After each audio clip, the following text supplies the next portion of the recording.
जो था, खुर्रम विद्रोह करता जहांगीर के खिलाफ, खुर्रम अपने उदयपुर रहता है, थोड़े दिनों बाद उदयपुर से चला जाता, जहांगीर के खिलाफ लड़ता है, तो जहांगीर खुर्रम को पकड़ने के लिए भेजता है रतन सिंह को। किसको भेजता है? रतन सिंह बूंदी का राजा है, मुगलों के साथ संधि है, और रतन सिंह को जहांगीर ने कहा कि जाओ रतन सिंह और जाके किसको पकड़ो, मेरी उस बेलखनी औलाद को पकड़ो। और रतन सिंह ने खुर्रम को पकड़ लिया, और खुर्रम को पकड़ के जहांगीर को मैसेज किया कि भाई रे पकड़ लिया, क्या करना है? उसने कहा जेल में डाल दे। अब ये जो है खुर्रम को पकड़ता है, खुर्रम को पकड़ के जहांगीर को था भाई क्या करूं, जहांगीर ने कहा जेल में बंद कर दे। तो इसने खुर्रम को क्या किया, और अपने एक बेटे की ड्यूटी लगा दी कि तू इसका ध्यान रख। बेटे का नाम था हरि सिंह। क्या नाम था? हरि सिंह। बड़ा बदमाश आदमी। हरि सिंह डेली शाम को 8 बजे के खुर्रम को बाहर निकालो। खुर्रम को बाहर निकाला जाता। खुर्रम का हाँ भाई बताओ क्यों बाहर निकाला? जा पेड़ सेक के ला, थोड़े पेक बना दे मेरे लिए। तो शाम को 8 बजे डेली वो बैठता और खुर्रम से क्या करवाता? काम करवाता, थोड़े पैर दबा दे ले। खुर्रम ने कहा दिमाग खराब है, मैं शहजादा हूं, प्रिंस हूं, प्रिंस। और ठीक है जेल में डाल दिया, डाल दिया यार, बुरे दिन आगे, इसका मतलब ये थोड़ी तुम मेरे से काम कराओगे, मैं थप्पड़ मारूंगा, चुपचाप काम कर। तो खुर्रम से डेली काम करवाता। खुर्रम एक दिन बड़ा परेशान, खुर्रम ने कहा नहीं करना, और जो तुम्हारे जी में वो कर लेना। ऐसे क्या समझ रखा मेरे को? उसने अपने लोगों का घुंघरू लाओ, फिर खुर्रम के बांधे और कहा नाच, और बंदूक भर के बैठा। तब बसंती जब तक तुम्हारे कदम चलेंगे तब तक तुम्हारी सांसें चलेगी, यदि कदम रुके गोली मार दूंगा। खुर्रम पूरी रात नाचा। बीच में खुर्रम रुका तो उसने इतना पीटा नाक तोड़ दी थी, तो वो निकले बेचारे खुर्रम के ना, जेल में पटक चले जाके। अगले दिन रतन सिंह जी मिलने के लिए आए खुर्रम से। उन्होंने देखा कि खुर्रम पड़ा है, नाक से खून निकल रहा है बेचारे का। अरे का शहजादे क्या हुआ तुम्हारे? शहजादे ने कहा रखा है शहजादा। पूरी रात नोरा फतेही बनाए इन लोगों ने पूरी रात नचाए, एड़ियां दुख रहे हैं मेरी एड़ियां। और रतन सिंह जी को लगा कि ये तो बात तो गलत है ना भाई, लड़ाई किसकी? जहांगीर की, खुर्रम की। अपने फालतू में बेगावनी सदी में अब्दुल्ला दीवाना, दाल भात में मुसलचंद, अपना क्या लेना देना है? अगले बाप बेटे कल को मिल गए दोनों, अपने को यार फालतू में परेशान करेंगे। तो उन्होंने हरि सिंह को डांटा, अरे यार ये क्या तरीका, हरि सिंह शहजादा है, प्रिंस के साथ ऐसा कर देंगे, और भागो यार, तुम्हारी ड्यूटी हटाई जाती है। और अपने दूसरे बेटे की ड्यूटी लगा दी वहां पे माधो सिंह। किसकी? तो वहां पे ड्यूटी किसकी लग गई? माधो सिंह बड़ा इंटेलिजेंट व्यक्ति। माधो सिंह ने 8 बजे कहा भाई खुर्रम को निकालो।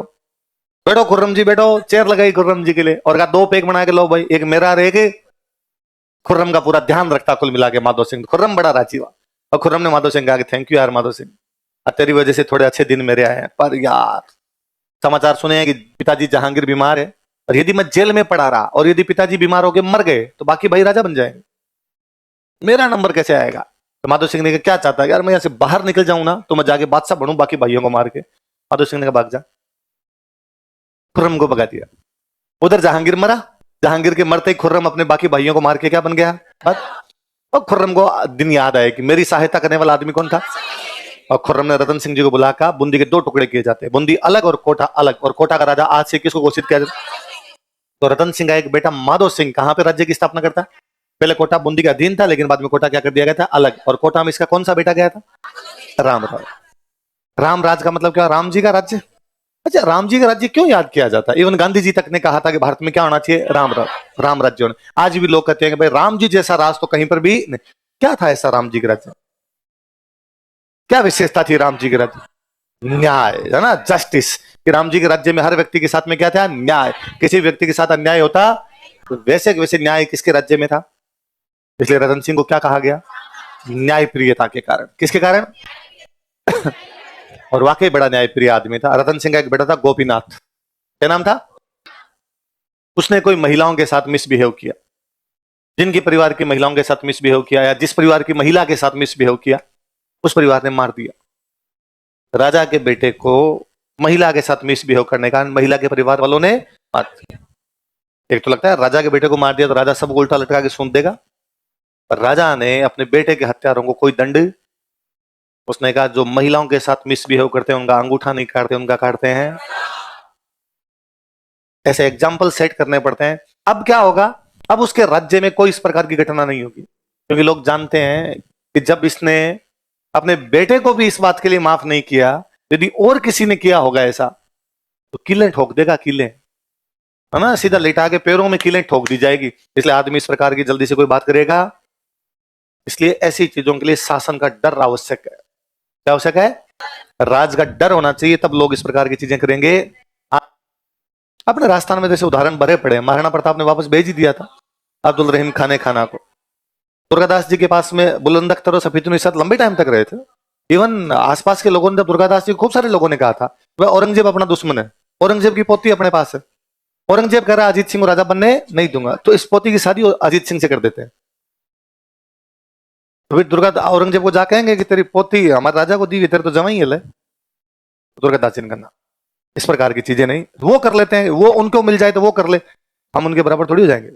महिलाओं के मामले में इस प्रकार की बराबरी करनी और कर लेंगे, किसी में बराबरी युद्ध में कर लेते हैं, बराबरी यहाँ क्यों की जाए। अपने सैकड़ों एग्जाम्पल बड़े पड़े। हुआ क्या कि बुद्ध सिंह की शादी कहां पर हो रखी है? जयपुर, सवाई जयसिंह की बहन से। सवाई जयसिंह की बहन का नाम क्या है? अमर कंवर। ऐसे ऐसे बुद्ध सिंह की कई रानियां थी, पर अमर कंवर पटरानी है। अमर कंवर क्या है? जिस रानी के पीहर वाले मजबूत होते वो रानी मजबूत। सवाई जयसिंह मजबूत राजा था, तो उसकी बहन भी क्या होगी? मजबूत। तो उसकी बहन क्या बन गई? वहां की पटरानी। पर बुद्ध सिंह के अपने किसी भी रानी से बेटा नहीं था। एक तो कोई बच्चे हुए तो होते ही बचपन में ही मर गए वो। तो अब बूंदी वालों को चिंता कि भाई राजाओं के टाइम में युद्ध ज्यादा होते हैं, तो युद्ध में तो राजा कभी भी मर सकता है। अब राजा कभी मर गया किसी युद्ध में और यदि उसके बेटा नहीं तो अगला राजा किसको बनाएंगे? तो बूंदी वालों ने बैठ के डिसीजन लिया कि यार क्या किया जाए। तो कहा भाई अब राजा के तो बेटे होते ही मर जाते हैं, तो एक काम करते हैं, गोद लेते हैं किसी को और गोद लेके उसको क्या बना देते हैं? राजा। किसको गोद ले? ये सलाह ली गई सवाई जयसिंह से कि भाई तू बड़ा राजा है, तू राजा का सड़ा है बूंदी वाले का, तू बता किसको गोद ले। तो उसका कहना था कि बूंदी में एक राजकुमार था, भाई हाड़ाओं की रियासत है तो गोद कौन आना चाहिए? हाड़ा ही आना चाहिए, वरना तो वंश चेंज हो जाएगा। तो एक हाड़ाओं का एक राजकुमार है, राजा के भाई का कोई बेटा, उसका नाम था दलेल सिंह। क्या था? तो कहा दलेल सिंह को राजा घोषित कर दो। दलेल सिंह को गोद ले बुद्ध सिंह और उसको क्या घोषित कर दे? राजा। तो बुद्ध सिंह ने दलेल सिंह को गोद लिया और उसको क्या घोषित कर दिया? राजा। कौन घोषित करवा रहा है? सवाई। तो सवाई जयसिंह की बेटी थी कृष्णा कंवर। क्या नाम था? सवाई जयसिंह ने अपनी बेटी की शादी दलेल सिंह के साथ कर दी, क्योंकि सवाई जयसिंह इस बात को जानता है कि बुद्ध सिंह राजा तो मेरी बहन पटरानी है, आगे राजा बनेगा दलेल सिंह तो मेरी बेटी पटरानी हो जाएगी। तो अब वहां पे नई रानी बन के कौन चली गई? कृष्णा कंवर। अब सब लोगों को ये पता चल गया कि बुद्ध सिंह के बाद राजा कौन बनेगा? दलेल सिंह। तो पटरानी कौन बनेगी? कृष्णा कंवर। तो चलने किसकी लग गई? कृष्णा कंवर की। तो कम किसकी हो गई चलनी? तो इन बुआ भतीजी में लड़ाई हो गई। अमर कंवर को लगने लग गया कि भाई मेरी कम चलती है और कृष्णा कंवर की। अमर कंवर को लगने लग गया काल मरी आज भूतनी होगी, कल आई थी और तेरी ज्यादा चल रही है। तो अब इन बुआ भतीजे के बीच में क्लेश चल रहा है। बुद्ध सिंह के बेटे होते तो थे रानियों के, लेकिन वो बेटे सरवाइव करते नहीं थे। पर एक किसी रानी से बेटा हुआ, वो सरवाइव कर गया, उमेद सिंह। कौन था? अमर कंवर का नहीं है, और किसी रानी से उसके बेटा है। लेकिन अब अमर कंवर को जब पता चला कि मेरी नहीं चलती है, चलती किसकी है? कृष्णा कंवर की, क्योंकि अगला राजा कौन बनेगा? दलेल सिंह। तो यदि दलेल सिंह अगला राजा ना बने तो कृष्णा कंवर की चलेगी। तो अमर कंवर ने कहा कि अब तक हम दलेल सिंह को इसलिए राजा बना रहे थे क्योंकि हमारे राजा के बेटा, अब जब हमारे राजा के बेटा है तो राजा कौन बनेगा? उमेद सिंह। हम दलेल सिंह को राजा मानते। ये बात सवाई जयसिंह को पता चली कि बूंदी वाले मेरे जवाई को हटा के और किसी को राजा बना रहे हैं, उमेद सिंह को राजा बना रहे। सवाई जयसिंह का पैर में जूता 11 नंबर का आता है, मेरे जवाई को हटा दिया तो देख लेना। तो सवाई जयसिंह तो किसके फेवर में आ गया? दलेल सिंह। अब क्या करो? सवाई जयसिंह से लड़ने की बूंदी वालों की हिम्मत है नहीं। तो फिर अमर कंवर ने, मराठों का एक सेनापति था मल्हार राव होलकर। क्या नाम था? किसका सेनापति है? मराठों। क्या नाम है? उस मल्हार राव होलकर को मैसेज किया कि तू मेरे धर्म का भाई है और तू आ और आके हमारे उमेद सिंह को राजा बना। मल्हार राव होलकर ने कहा ठीक है दीदी, तुम तो ये बताओ लड़ना किससे है? और ये दीदी वाला ठीक है मामला, तो पर रुपए ज्यादा कम नहीं करेंगे, रुपए पूरे लेंगे। अमर कंवर ने कहा रुपए सोच ज्यादा, मैं तेरी बड़ी बहन हूं, तू तो राजा बना उमेद सिंह को। पर लड़ना किससे उमेद सिंह को राजा बनाने के लिए? सवाई जयसिंह से। मराठा ने कहा होल्ड दीदी सवाई जयसिंह तुम्हारा भाई है। अमरगढ़ का नाम मत लो उसका, मेरा भाई आज के बाद तू है। सवाई जयसिंह से मेरा कोई लेना देना। तो मराठों को इधर इनवाइट करने वाली महिला में, अंग्रेजों का मराठों से युद्ध चल रहा है। किसका? किसे? अंग्रेजों का मराठों। तो अंग्रेजों को लगता है कि यार राजस्थान के राजा कहीं मराठों के सपोर्ट में ना चले जाएं, इसलिए अंग्रेज चाहते हैं कि वो राजस्थान के राजाओं के साथ संधि कर ले ताकि मराठे मजबूत ना हो जाए। तो अंग्रेजों ने जिस आदमी को राजस्थान के राजाओं से बातचीत करने के लिए भेजा वो है जमस्टोड। कौन है? जम। तो जब जमस्टोड को भेजा, जमस्टोड ने कहा भाई कहां से शुरुआत करूं मैं राजस्थान में? तो अंग्रेजों ने कहा कोटा से। कहां से? कोटा से। क्यों भाई कोटा से क्यों? अंग्रेजों का इससे पहले मराठों से एक और युद्ध हुआ था 1803 से 1806। कब युद्ध हुआ था? 1803 से 1806। आप याद करो अलवर भरतपुर की संधि 1803 में। मैंने आपको बताया था अलवर वालों ने बख्तावर सिंह ने 1803 में संधि कर ली थी। तो तब भी अंग्रेजों का किससे युद्ध हुआ था? मराठों से। और बाकी जब संधियां हुई तब युद्ध किस चल रहा था? मराठों से। तो अलवर भरतपुर दो ने तो अंग्रेजों से क्या कर ली थी? संधि। कब कर ली थी? 1803। बाकी किसी ने संधि नहीं। लेकिन फिर भी जब अंग्रेजों और मराठों की लड़ाइयां हो रही थी, तो एक लड़ाई हुई है कोटा में, कहां पर हुई है, और उसमें कोटा ने अंग्रेजों का साथ दिया। मराठों के खिलाफ कोटा ने किसका साथ दिया था, जबकि संधि, उस समय कोटा का जो प्रधानमंत्री था वो बड़ा पावरफुल आदमी था, जालिम सिंह झाला, याद आया।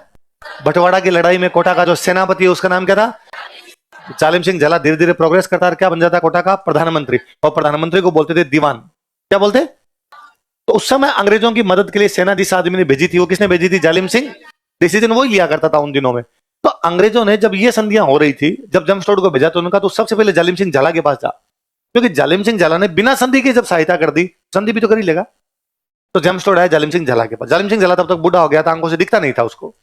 तो उसने आगे पूछा, जमस्टोड ने पूछा कि जालिम सिंह जी, मुझे अंग्रेजों ने भेजा है, और क्या कोटा अंग्रेजों के साथ संधि करना चाहता है। जालिम सिंह झाला ने कहा डन।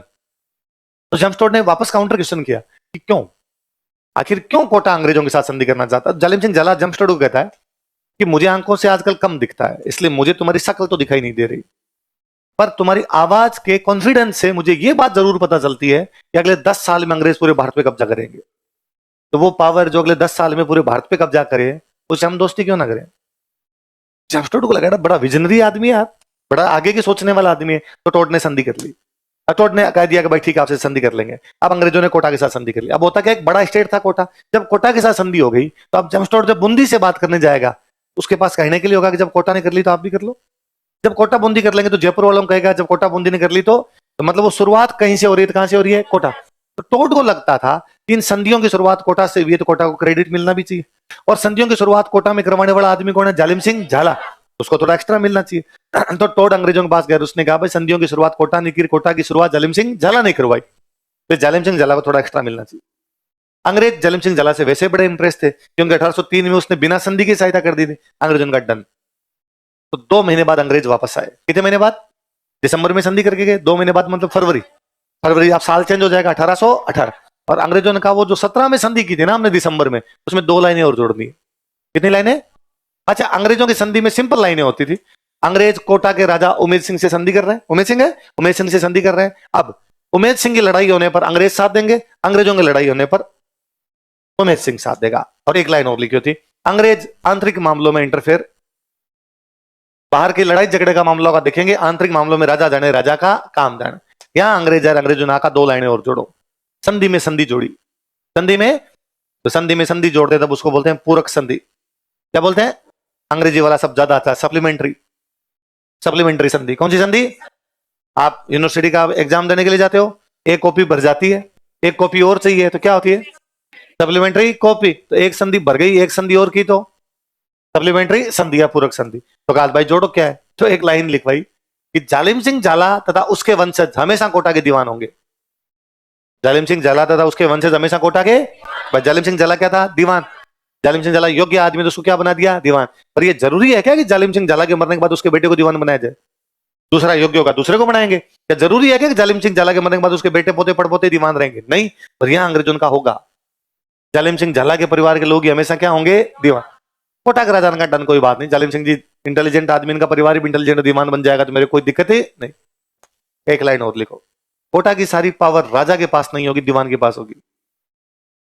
राजा केवल नॉमिनल होगा, सारी की सारी जो पावर होगी वो किसके पास होगी, ताकि कौन। तो जालिम सिंह झाला की जीत हुई, उसने कोटा पे कब्जा कर लिया, राजा को भगा दिया वहां से। तुम कौन पूछ रही थी कि राजा ने विरोध नहीं किया, क्या तो किया विरोध, जालिम सिंह झाला कब्जा ही कर गया वहां पे।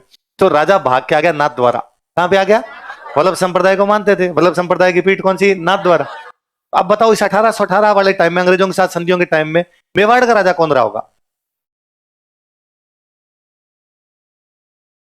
मेवाड़ का राजा कौन था, भीम सिंह। अब भीम सिंह को पता चला कि कोटा का राजा किशोर सिंह कहां के बेटा है, नाथ द्वारा, मेवाड़ में पड़ता नाथ द्वारा। उसने कहा भाई यहाँ क्यों बैठे हो, तब जालिम सिंह झाला निकाल दिया। फिर भीम सिंह ने जालिम सिंह झाला को मैसेज किया कि जालिम सिंह इतने जालिम भी मत बनो यार, निकालो तो मत। तो जालिम सिंह ने कहा भेज दो, सीट पे तो बिठा दूंगा पर पावर मेरे पास रहेगी।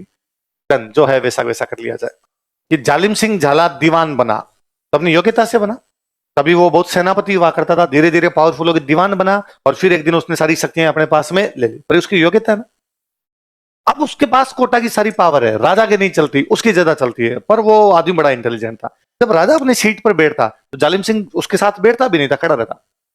पावर उसके पास है, राजा उल्टा कहता जालिम सिंह जी बैठ जाओ, अरे आपके सामने कैसे बैठ सकता हूं, आप राजा हो। और राजा मन ही मन सोचे यार मेरी चलती तो है नहीं, चलती तेरी है तो बैठ भी जाएगा तो क्या, अरे साहब राजा जी के सामने बैठा, ताकि जनता को ये लगे कि जालिम सिंह झाला राजा की रेस्पेक्ट करता है। तो उसने हमेशा ध्यान दिया इस बात का। इवन कहते हैं एक बार कोटा के दो राजकुमार नाथ द्वारा आए तो जालिम सिंह झाला उनके साथ आया। तो वहां जब राजकुमार नाथ द्वारा में बैठ के पूजा करने लगे तो फर्श पे पानी बिखरा हुआ था। तो राजकुमार ने देखा बैठे कैसे यार, फर्श तो गीला हो रखा है। तो उसके सोल उड़ा हुआ था जालिम सिंह झाला, उसने अपना सोल बिछा दिया, बहुत महंगा सोल था, उसने वहां बिछा दिया। और वो राजकुमार उस पर बैठे और बैठ के उन्होंने पूजा कर ली। तो जो पुजारी जी थे उनको लगा कि अब ये सोल तो गंदा हो गया, अब जालिम सिंह झाला इतना पैसे वाला आदमी, उस सोल का तो क्या करेगा, छोड़ जाएगा इसको, अपने धोखे काम लेंगे, इतना महंगा सोल है। तो जैसे ही उठे तो पुजारी जी ने वो सोल उठाया उठाया तो जालिम सिंह झाला ने छीन लिया। तो आप क्या करोगे साहब, इसमें राजकुमार बैठे हैं, इससे पवित्र क्या हो सकता है, इसको तो मैं समेट के रखूंगा, ताकि लोगों को ये मैसेज जाए कि भाई राजा का, राजकुमारों का बहुत ज्यादा क्या करता है, रेस्पेक्ट करता है। अब जालिम सिंह झाला के बाद उसका बेटा दीवान बनता है माधो सिंह झाला। क्या नाम था? क्या वह भी अपनी योग्यता से दीवान बना? इवन कहते हैं जालिम सिंह झाला इतना यूं करता था, एक बार उसके बेटे माधो सिंह झाला ने कोटा के राजकुमार के साथ में को बदतमीजी कर दी कि भाई जालिम सिंह झाला की चलती है, तो उसके बेटे को लगता है चलती मेरे बाप की है, ये कौन है, तो वो बदतमीजी कर दी। जालिम सिंह झाला को जब इस बात का पता चला कि राजकुमार के साथ बदतमीजी की, उसने अपने बेटे को गिरफ्तार कर लिया, जेल में डालो इसको।